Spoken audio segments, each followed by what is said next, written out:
Welcome back to another episode of Rock Boys Football. Kalen DeBoer, Alabama, landing another commitment coming out of the transfer portal, and former Wake Forest cornerback DaShawn Jones. And now where I'm going to start with this one is, yes, there are not that many Wake Forest fans out there, but believe it or not, there are some of us. And I happen to be a Wake Forest guy. I've watched a lot of DaShawn Jones over the last couple of years. And I'll be the first to admit, one, I'm fired up for DaShawn Jones to make that jump to the SEC and to the Alabama fans. Y'all got a good one in DaShawn Jones, but I think most importantly, there were really two goals for Kalen DeBoer heading into the transfer portal, specifically in the back end of the defense. One, you just needed some bodies. This was a thin room heading into 2024. You wanted to increase the depth and competition that you had in that room, but I think more importantly, you wanted a little bit more experience. I am a massive fan of the talent level that is in this Alabama cornerback room. You look at guys like Xavier Brown coming from Mater Dei, five-star Jalen Mbakwe. The future of this cornerback room is unquestionably very, very good. But heading into 2024, you probably wanted an immediate presence of veteran, kind of proven production in that cornerback room. In my mind, DaShawn Jones certainly brings that to the table for Alabama. You suddenly look at that cornerback room and say, all right, we have some guys like Damani Jackson, DaShawn Jones that have played a lot of football. We also have some really, really talented young guys that haven't played that much football, but are certainly going to be competing for some starting opportunities for Alabama.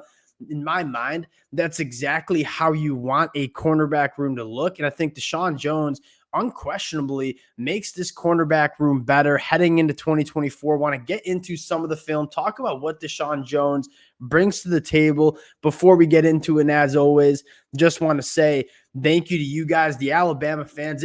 It's going to be a busy next couple of days and weeks, right? Kalen DeBoer is hosting a lot of guys on campus. He's trying to get active in the transfer portal. We'll continue to break down the commitments, but the amount of support the Alabama fans have shown, it truly does mean a lot. If y'all do enjoy the content, consider subscribing to the channel. And without further ado, let's get into DaShawn Jones. I think where I first want to start is just the pure experience that DaShawn Jones brings to the table, right? The last 2 years, over 865 snaps, played almost 600 snaps in 2023. You take a look at the athletic profile coming out of high school. It's a nice frame at 6 foot, 181 pounds, ran an 11.25 in the 100-meter coming out of high school. So you have a good frame. You have that good long speed to match some of the flyers that you're going to see in the SEC. You take a look at the numbers from last year, faced 58 targets in the ACC. He is a battle-tested cornerback, only gave up 39 catches. Now, the number that I'm going to circle before we get into the film, right? He gave up 39 catches in 2023, only 84 yards after the catch. And one of the things that you see in DaShawn Jones's game when you turn on the film is he doesn't give much separation, right? And so when you are working against a wide receiver, you don't allow them to separate against you. You kind of limit the opportunities to work after the catch. DaShawn Jones is one of those cornerbacks. And you look at the modern day of college football offenses, teams are trying to get the football to their playmakers in space.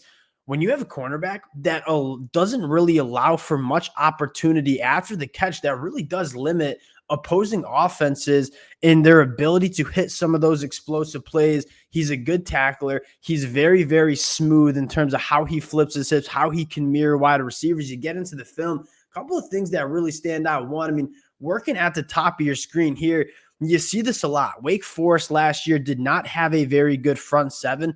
They oftentimes rolled safeties into the box and really asked DaShawn Jones to operate on an island in 2023. What you see here is just really, really clean mirroring of the wide receiver, working at the top of your screen here, staying in phase, and he always just limits throwing windows. You talk about the ability to change direction, stay with receivers, make those throwing windows extremely tight.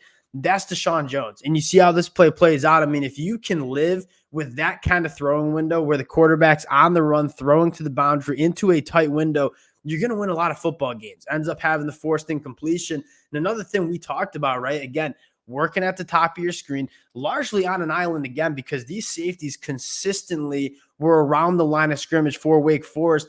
DaShawn Jones you can see that he's played a lot of football in terms of identifying what's happening in front of him, breaking on the football, not giving those opportunities for wide receivers to operate after the catch or roll this film here. I mean, he is clicking and closing extremely well, beating that wide receiver's block, closing the gap, and making the play. That is exactly what you want to see at the cornerback position. We see a lot of cornerbacks that can make it happen in terms of staying with wide receivers, but sometimes the physicality, the ability to tackle in space, cornerbacks struggle with that. A guy like DaShawn Jones, you don't have that much worry. And you take a look at what Alabama's doing in the 2025 or 2024 transfer portal class that is.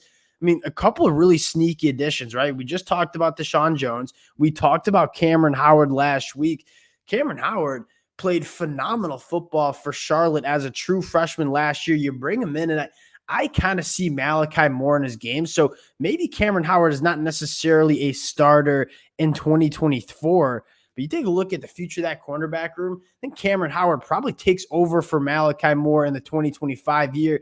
You're bringing DaShawn Jones, which I think immediately just elevates the floor in terms of what Alabama's cornerback room is going to look like. And again, you look at how that cornerback room is comprised. You got a veteran in DaShawn Jones. You have a veteran in Damani Jackson, but then you have some young pieces like Xavier Brown, Jalen Mbakwe that are going to be pushing those veterans. That you go back to what made Nick Saban's program so good in the past. It's competition. It's iron sharpening iron. DaShawn Jones certainly allows that to happen in that Alabama cornerback room. Fired up about this one. Sounds like we might have some more commitments on the horizon. We'll continue to break them down. Appreciate you guys rocking with the boys again. It's been truly a blast covering the portal. Can't thank you guys enough for all the support, and we'll talk to y'all later.